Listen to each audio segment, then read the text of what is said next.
یا رسول اللہ میں 2 چیزیں چھوڑ کر کے آیا ہوں، اس کے علاوہ میرے گھر میں کچھ بھی نہیں ہے۔ آپ نے ارشاد فرمایا وہ 2 چیزیں کیا ہیں؟ فرماتے ہیں صدیق اکبر رضی اللہ عنہ، یا رسول اللہ میں اپنے گھر میں ایک اس وحدہ لا شریک کا نام چھوڑ کر کے آیا ہوں، اللہ کا نام چھوڑ کر کے آیا ہوں، اور دوسرا آپ یعنی محمد عربی تاجدار مدینہ امام الانبیاء ختم الرسل جناب محمد رسول اللہ صلی اللہ علیہ وسلم کا نام چھوڑ کر کے آیا ہوں۔ ان 2 ناموں کے علاوہ میرے گھر میں کچھ بھی نہیں ہے۔ عزیز نوجوانوں، اسی لیے رب نے کہا الذین ينفقون فی السراء والضراء، ایمان والوں کی علامت یہ ہے کہ اگر ان سے اللہ کی رضا کے لیے، دین اسلام کی بقا کے لیے، شریعت مطہرہ کے تحفظ کے لیے ان سے کہا جائے لاؤ اپنے مالوں کی قربانیاں پیش کر دو، تو وہ اپنے مالوں کو ہر حال میں اللہ کی رضا کے لیے عطا کر کے رہتے ہیں۔ کسی پر ایک اور صحابی رسول سیدنا جناب رسول اللہ صلی اللہ علیہ وسلم نے جب یہ پیغام جاری کر دیا کہ جو تمہارے پاس میں ہے لے کر کے آ جائے، لیکن میں آپ کو بار بار ایک لفظ کی طرف اشارہ کر رہا ہوں کہ جو لوگ غریب ہو جائیں، جو لوگ محتاج ہو جائیں، جو لوگ مسکین بن جائیں، جو لوگ فقیر بن جائیں، اگر اللہ کی اطاعت کا مسئلے کا نمبر آ جائے تو وہ بھی اپنے مالوں کی قربانیاں پیش کر کے رہتے ہیں۔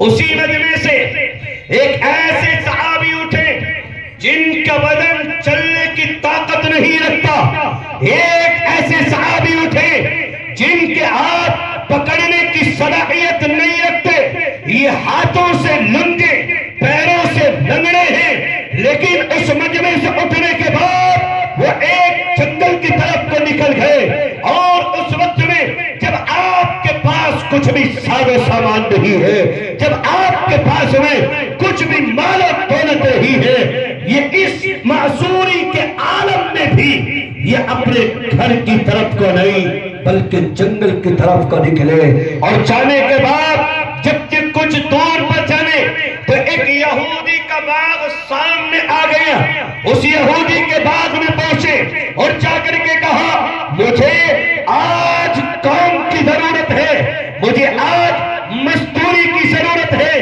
اگر تمہارے یہاں کوئی چیز میرے لیے بطور مزدوری ہو تو مجھے بتاؤ، میں اس کام کو انجام دوں گا۔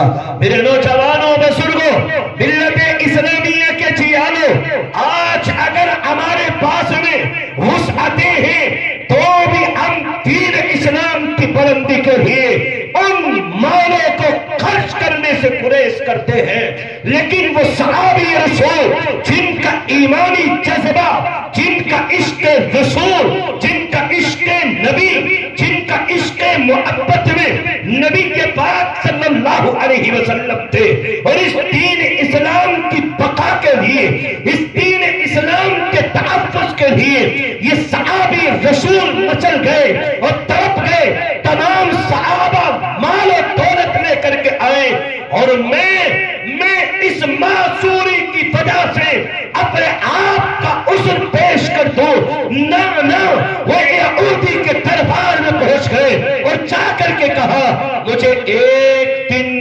مزدوری کی ضرورت ہے۔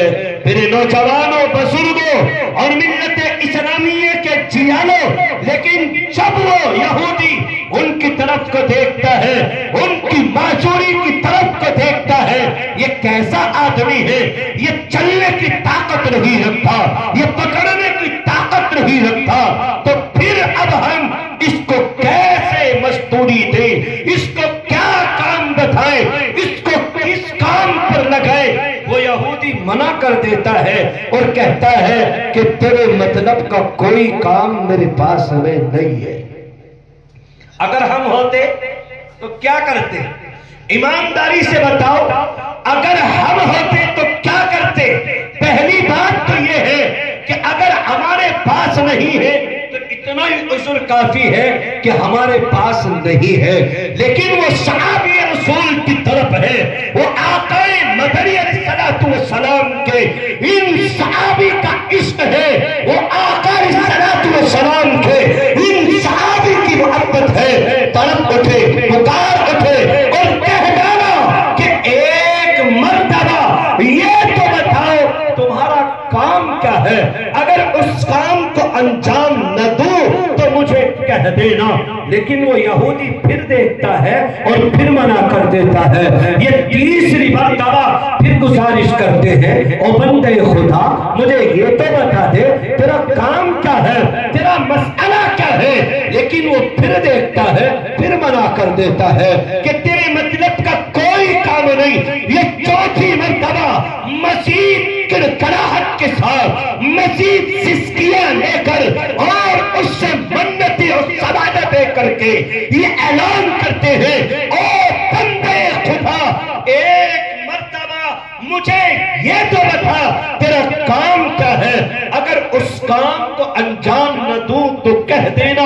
وہ یہودی کہتا ہے میرے پاس میں صرف ایک کام ہے، اس کے علاوہ میرے پاس کوئی کام نہیں ہے۔ وہ یہودی کی اتنی زبان نکلتے ہی وہ صحابی رسول میں چل گئے، تڑپنے لگے اور پکار اٹھے، بے ساختہ اپنی زبان پر لے کر کے آ گئے، مجھے یہ تو بتا وہ کام تیرا کیا ہے، میں اس کام کو انجام دوں گا۔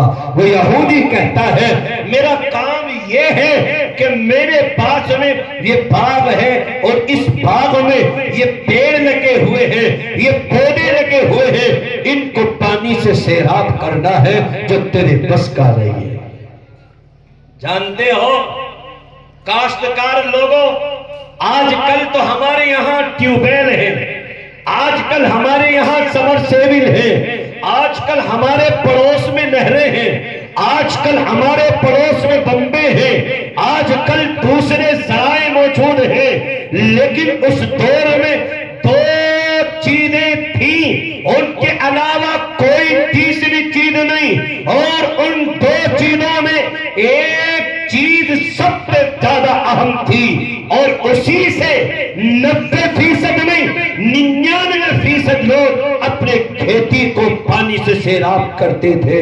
ملت اسلامیہ کے جیانوں، اور وہ کیا تھا کہ کنویں ہوتے تھے، ان کے اندر ڈول ڈالا جاتا تھا، اس ڈول سے پانی کو سینچا جاتا، اس ڈول سے پانی نکالا جاتا، اور ان کے ذریعے اپنے باغوں کو، اپنے کھیتوں کو، اپنے کھلیانوں کو، اپنی چیزوں کو، اپنے کھیتوں کو اس پانی سے سیراب کرتے تھے۔ یقیناً یہ بات دل میں آتی ہے کہ شاید اس صحابی سے کام ہوگا ہی نہیں کہ جو ڈول کنویں میں ڈالنے کے بعد ایک بھاری پانی کے ساتھ میں اوپر نکل کر کے آتا ہے، تو اب یہ چیز دل میں آتی ہے کہ ان صحابی سے واقعتاً یہ کام ہو ہی نہیں سکتا، لیکن وہ صحابی کہتے ہیں چلو ایک کام کر لیتے ہیں، کتنے پیڑ ہیں، ایک پیڑ کے عوض، ایک پیڑ کے بدلے مجھے اتنے درہم اتنے دینار دے دینا، جتنے پیڑ کروں گا، جتنے پیڑوں کو پانی پلاؤں گا، جتنے پیڑوں کو پانی سے سیراب کروں گا، اتنا عوض، اتنا بدلہ، اتنے درہم، اتنے دینار مجھے دے دینا۔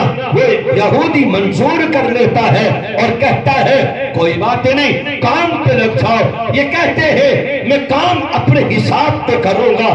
رات کا وقت آ گیا، اللہ کا منادی یہ کھڑے ہو کر کے کہتا ہے میں اور آپ اپنے چوراہوں پر، اپنی گلیوں میں، اپنے گاؤں میں، اپنے محلوں میں، اپنے موبائلوں میں، اپنے آراموں میں، اپنے بستروں پر لیٹ کر یہ دنیا کو دکھاتے ہیں، آرام اور سکون کرتے ہیں، لیکن وہ صحابی رسول تڑپ گئے، مچل گئے، نماز عشاء ادا کی اور اس کے بعد اسی جنگل کی طرف کو نکل گئے، اس کے باغ کے کنارے پر پہنچے اور وہاں سے ڈول کو پکڑا۔ جانتے ہو ڈول کو کیسے پکڑا؟ ہاتھ تو صلاحیت نہیں رکھتے کہ کوئی کسی بھی طریقے سے اس ہاتھ سے کوئی چیز پکڑنی جائے، پیر طاقت نہیں رکھتے کہ چل لیا جائے، لیکن وہ صحابی رسول رات کی تنہائیوں میں کبھی اس ڈول کی رسی کو لیتے ہیں، اپنے جسم پر باندھتے ہیں اور اس جسم کو باندھ کر کبھی لیٹ جاتے ہیں اور کبھی کھڑے ہو کر اپنے دانتوں کے ذریعے اور نہ جانے کس طریقے سے اس ڈول سے پانی کو نکالتے ہیں اور پھر اس کے بعد اس باغ کو سیراب کرتے ہیں۔ وہ صحابی رسول پوری رات اسی طریقے سے کرتے رہے، ڈول ڈالتے رہے، پانی نکالتے رہے اور اس باغ کو سیراب کرتے رہے۔ صبح کا وقت ہو گیا، ادھر سے سیدنا جبرائیل امین پیغام لے کر کے حاضر خدمت ہو گئے اور فرمایا یا رسول اللہ، آپ کے ایک صحابی ہیں جن کے عشق کا عالم یہ ہے، جن کی محبت کا عالم یہ ہے، جن کے عشق کی انتہا کا عالم یہ ہے کہ رات بھر گزر گئی، جو پیر سے ڈول پکڑنے کی طاقت نہیں رکھتے، جو پیروں سے چلنے کی طاقت نہیں رکھتے، لیکن آپ کی محبت میں، آپ کے اس لفظ میں کہ لاؤ اپنے مالوں کو اللہ کی راہ میں قربان کرو، اس وجہ سے اس یہودی کے باغ میں مزدوری کر رہے ہیں اور پورا واقعہ ذکر کر دیا اور فرمایا یا رسول اللہ، سلام نے آپ کو سلام کہا ہے، رحمت خداوندی جوش میں ہے، جب تک آپ یہ مال نہیں اٹھائیں گے، جب تک کہ وہ صحابی اپنے مال کو لے کر حاضر خدمت نہیں ہو جاتے۔ ملت اسلامیہ کے جیانوں اور میرے نوجوان بھائیوں بزرگوں، ذرا یہ پیغام اپنی سماعتوں تک، اپنے کانوں تک پہنچا لینا۔ میرے نبی، میرے مصطفیٰ نے یوں عشاء فجر کی نماز پڑھا کر کے بیٹھ گئے کہ شاید ابھی کسی کا انتظار ہے، مال چوکا تو ہے۔ عمر ابن خطاب کا آدھا مال آپ کے قدموں میں ہے، ابو بکر کا پورا مال آپ کے قدموں میں ہے، عمر کے علاوہ، ابو بکر کے علاوہ دیگر صحابہ کا مال آپ کی جوتیوں پر، آپ کے قدموں پر نچھاور ہے، لیکن آقا یوں بیٹھے ہوئے ہیں کہ شاید کسی کا انتظار کیا جا رہا ہے۔ آقا مدنی تاجدار مدینہ چند منٹ کے بعد اپنی آنکھوں کو اٹھاتے ہیں، اپنے رخ انور کو اٹھاتے ہیں، اپنے چہرے کو اٹھاتے ہیں اور اٹھا کر کے دیکھا کہ اے صحابی ایک پیر کی عورت لیے ہوئے کھڑے ہیں۔ فرمایا سرکار تو عالم صلی اللہ علیہ وسلم نے اے میرے پیارے صحابی، بہت دیر گزر گئی، کیوں نہیں آتے ہو؟ بہت دیر گزر گئی، آپ کا انتظار کرتے کرتے۔ نوجوان بھائیوں بزرگوں، ملت اسلامیہ کے جیانوں، کیا پیغام دیا ان صحابی نے؟ مجھے اور آپ کو کیا تعلیم تھی؟ فرمایا کہ اگر اللہ کی رضا کے لیے مالوں کی قربانی کا مسئلہ بھی آ جائے تو ہم مسلمان انشاءاللہ العظیم ان دین اسلام کی خاطر، ان مدارس کی بقا کے لیے، ان شریعت مطہرہ کی حفاظت کے لیے، ان قرآن کے حفاظ کو تیار کرنے کے لیے انشاءاللہ العظیم ہم اپنی جانوں کی قربانیاں بھی اور اپنے مالوں کی قربانیاں بھی پیش کر کے رہیں گے انشاءاللہ۔ اس لیے نوجوان بھائیوں بزرگوں، میرے مصطفیٰ نے پورا واقعہ تذکرہ کر دیا، میرے اس واقعے کی طرف اشارہ کر دیا اور ان صحابی سے فرمایا کہ لاؤ کیا لے کر کے آئے ہو؟ وہ جو درہم دینار لے کر کے حاضر ہوئے، آپ نے اس مال کے اوپر ڈالا اور فرمایا اس مال کو اٹھاؤ اور اس مال کو خرچ کر دو۔ اسی لیے رب نے کہا الذین ينفقون فی السراء والضراء، ایمان والوں کی علامت یہ ہے کہ وہ چاہے مالدار ہو چاہے وہ غریب ہو اپنے مالوں کی قربانیاں اللہ کی راہ میں پیش کرتے ہیں۔ اس لیے بس میں زیادہ لمبی گفتگو نہ کر کے آخر میں ایک پیغام آپ کی سماعتوں کے حوالے ایک حدیث مبارکہ کی روشنی میں یوں عرض کروں گا۔ میرے اور آپ کے نبی سرکار دو عالم تاجدار مدینہ صلی اللہ علیہ وسلم نے ارشاد فرمایا، کن عالما او متعلما او محبا او متبعا فلا تکن فی الخامس فتہلکا۔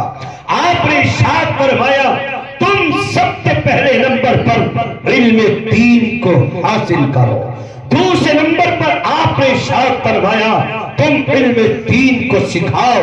اب تمہارا یہ تیسرا نمبر ہے، اگر تم علم دین کو حاصل نہ کرو، تم علم دین کو نہ سکھاؤ، تو تمہارا تیسرا نمبر ہے تم ان سے محبتیں کرو۔ اور محبت کیسی ہو؟ علماء فرماتے ہیں اس دین اسلام کی بقا کے لیے یہ مدارس اسلامیہ جو اللہ کے نبی تاجدار مدینہ امام الانبیاء ختم الرسل جناب محمد رسول اللہ صلی اللہ علیہ وسلم کے گھر ہے، ان کی بلندی کے لیے، ان کی حفاظت کے لیے، ان کی ترقی کے لیے، ان کی دنیا کے اعتبار سے ان کو اونچا کرنے کے لیے، ان کو رفعت اور بلندی سے نوازنے کے لیے ان مدارس میں معصوم بچے جو آنے والا مستقبل ہماری قوم کا ہے، آنے والی نسلیں جو آنے والا کل ہے، یہ بچے دین پر فائز ہو سکے، دین کو بچا سکے، دین اسلام کی ترقی ان کی زندگیوں میں کھل سکے، ان کو نبی کی سنت، نبی کی عادت، نبی کے اخلاق، نبی کے کردار، نبی کے اقوال و افعال، نبی کا طور و طریق ان کی زندگی میں آ جائے۔ تو میں دیکھنا چاہتا ہوں اس پورے مجمع کے لوگوں سے، یہ دیال پور اور دریا پور کے یہ قلتور مسلمانوں کو میں دیکھنا چاہتا ہوں کون ہے ایسا اللہ کا ایک بندہ۔ ابھی حضرت قاری صاحب، مولانا صاحب آپ کے سامنے پورے سال کا بجٹ ذکر کر رہے تھے اور بعد میں ایک لفظ نے بڑا دل کو کلمہ دیا، بڑے دل کے اندر یہ بات آ گئی کہ یہ دریا پور کے غیور مسلمان اور 1.5 لاکھ روپے تقریباً ان کے مدرسے پر قرض ہے، یقیناً ہم سب کے لیے خسارے، نقصان، ہلاکت کی بات ہے۔ اس لیے میں دیکھنا چاہتا ہوں اس پورے مجمع کے نوجوانوں کو، اپنے بزرگوں کو، اپنے چھوٹے بھائیوں کو، کون ہے اس مجمع میں جو کھڑا ہو کر کے آئے اور اعلان کرے کہ ہم اللہ رب العزتی والجلال کے اوپر ہمارا ایمان ہے، اور اللہ نے جو ایمان والوں کی یہ علامت کا تذکرہ کیا ہے، ہم انشاءاللہ اس علامت پر مکمل عمل کریں گے۔ کون ہے ایسا اللہ کا نیک بندہ جو اس پورے مجمع سے کھڑا ہو کر کے آئے اور اعلان کرے کہ انشاءاللہ 10,000 21,000 روپے یا 51,000 روپے میں اپنے اس مدرسے کی بقا کے لیے عطا کروں گا؟ ہے کوئی اس پورے مجمع میں کوئی ہمارا نوجوان بھائی 10,000 یا 21,000 یا 51,000 روپے والا؟ 3 جملے میں نے استعمال کیے ہیں، تشکیل میں 1 لاکھ سے شروع کرتا ہوں، لیکن یہ میرے دریا پور کے غیور مسلمان ہیں، میں ان کو دیکھنا چاہتا ہوں کون ہے ایسا اللہ کا نیک بندہ جو سب سے پہلے کھڑے ہو کر کے آئے اور کہے کہ جی انشاءاللہ العظیم 11,000 روپے میں اپنے مدرسے کی بقا کے لیے عطا کروں گا؟ ہے کوئی اس پورے مجمع میں 11,000 روپے والا؟ کیا نام ہمارے بھائی کا؟ ہمارے بھائی محبوب صاحب کتاب دے کتنے میں بھائی؟ 11,000 روپے۔ اللہ قبول فرما دے۔ کوئی اور دوسرے نمبر پر ہمارے صادق پردھان صاحب کے تو کیا رقم ہے بھائی؟ نہ یار یہ تو کم ہے. تم تو 51 والے ہو اللہ کے نیک بندو. آپ کی بھی مطلب میں بات رکھوں گا، آپ میری بات رکھیں گے. ہمارے صادق پردھان صاحب کی طرف سے کتنے بھائی؟ 51. نہیں یار یہ تو کم ہے. یہ تو رڑکی سے یہاں تک کے بھی نہیں ہے. ابھی تو میں آگے کو چلوں گا. یہ تو سارا ختم ہوا پڑا آپ کا روڈ ہے. آج ہمیں جامنے پہلے رڑکی سے بھگوان پور اور پھر بھگوان پور سے پتہ نہیں کہاں ہمیں لمبا کر دیا. تو آپ یہ بتاؤ وہ تو ہو گیا ختم. اب کتنے؟ نہیں 11 تو پہلے بولتے اور 11 یہ 22 ہو گئے. ٹھیک ہے بس صحیح ہے ماشاءاللہ. ہمارے بھائی صادق پردھان صاحب کی طرف سے 21,000 روپے اللہ قبول فرمائے. والدین ہے بھائی صادق پردھان جی صاحب؟ والدین ہے یا دنیا سے چلے گئے؟ والد صاحب چلے گئے. والدہ ہے. اللہ رب العزت سے دعا فرما دے میرا مولا ان کے والد صاحب کو اعلیٰ علیین میں جگہ نصیب کر دے. آمین میں بھی جی ایس ٹی لگتی ہے تمہاری طرف؟ آمین. ہمارے بھائی صادق پردھان کی والدہ حیات ہیں. میرا مولا ان کا سایہ ہمارے سروں پر تادیر قائم اور دائم فرما دے. کہہ دو آمین. ہمارے بھائی کا کیا نام تھا؟ عثمان. اچھا ہمارے بھائی محمد عثمان صاحب. یہ کمیٹی والے بیٹھے کیا سب؟ تو اللہ کے نیک بندوں میں جو 11 ان سے مانگے تھے کمیٹی والوں سے تھوڑی. تم سارے کے سارے 11 میں لپیٹ رہے بھائی. ہمارے بھائی عثمان کتنے؟ بس مہر لگی کیا؟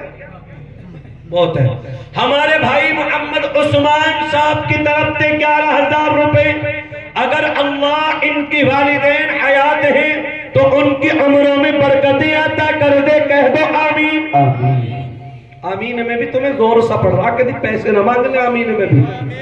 ہمارے بھائی محبوب صاحب، میں اب نوٹ رہا ہوں دوبارہ، مجھے معلوم نہیں تھا کہ یہ جو ہے کمیٹی والے ہیں. ہمارے بھائی محبوب صاحب انشاءاللہ ہمارے پردھان جی کے جوڑی دار رہیں گے انشاءاللہ. بڑے بھائی بھی ہیں. اللہ آپ دونوں کو جنت میں ایسے ہی بڑے اور چھوٹا بھائی بنا دے اور آپ کو دونوں کو جنت میں پڑوسی بنا دے. ٹھیک ہے 21,000 میں ماشاءاللہ. ہمارے بھائی محبوب صاحب کی طرف سے 21,000 روپے ماشاءاللہ اللہ قبول فرمائے. ہے کوئی اور اس پورے اسٹیج پر یا پورے ہمارے مجمع میں؟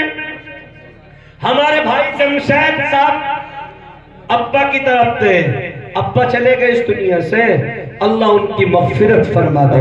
کتنے ہیں؟ 21. 10,000 روپے اللہ قبول فرمائے. ہمارے بھائی جمشید صاحب نے اپنے والد مرحوم کی طرف سے 11,000 روپے اللہ قبول فرمائے. اللہ ان کے والد مرحوم کو اعلیٰ علیین میں جگہ نصیب کر دے. کہہ دو آمین. آمین بھی نہیں کہہ رہے تم تو. ہے کوئی اور پورے مجمع میں 10,000 روپے والا؟ 11,000 والا جی؟ کتنے کیا کہہ رہے؟ انیس بھائی، ادریس بھائی ماشاءاللہ. ہمارے بھائی محمد ادریس ہیں اور آنے والے سال میں انشاءاللہ حاجی ادریس بن جائیں گے. کتنے ہوں گے حاجی ادریس کے؟ کون سے والے یہاں پہ تو دکھاؤ انہیں. واہ واہ ماشاءاللہ، یہ تو نوجوان آدمی. ہمارے بھائی ادریس صاحب کی طرف سے کتنے جی بزرگوار؟ 11,000 روپے ماشاءاللہ. اچھا 1100 کم سے نہیں لگ رہا آپ کو؟ ماشاءاللہ. ہمارے بھائی ادریس صاحب 1100 روپے، لیکن کم ہے کوئی بات نہیں. ابھی ان کا موڈ تھوڑا صحیح نہیں ہے، ہم ان سے جو ہے بعد میں ملاقات کر لیں گے.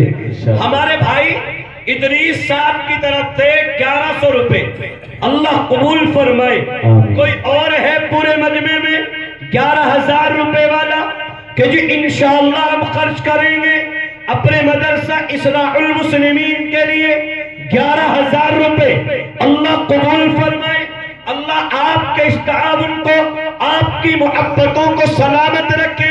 ہے کوئی اس پورے مجمع میں نقد والا نہیں ہے کوئی کہ جی نقد میں عطا کروں گا 11,000 روپے؟ یہ 11 میں تو پارٹنرشپ مل جائیں نقد والے کہ جی 5500 روپے ہم تو بھائی مل کر کے دیں گے۔ ہے کوئی اور؟ اسٹیج پر بہت سارے لوگ بیٹھے ہوئے ہیں، شاید سارے کے سارے یہ کمیٹی کے ممبر ہیں۔ اے ماشاءاللہ کتنے ہیں یہ ہمارے احباب؟ آپ میں سے بھی ہے کوئی 10-11 ہزار روپے والا؟ کوئی نوجوان بھائی ہمارا کہ جی انشاءاللہ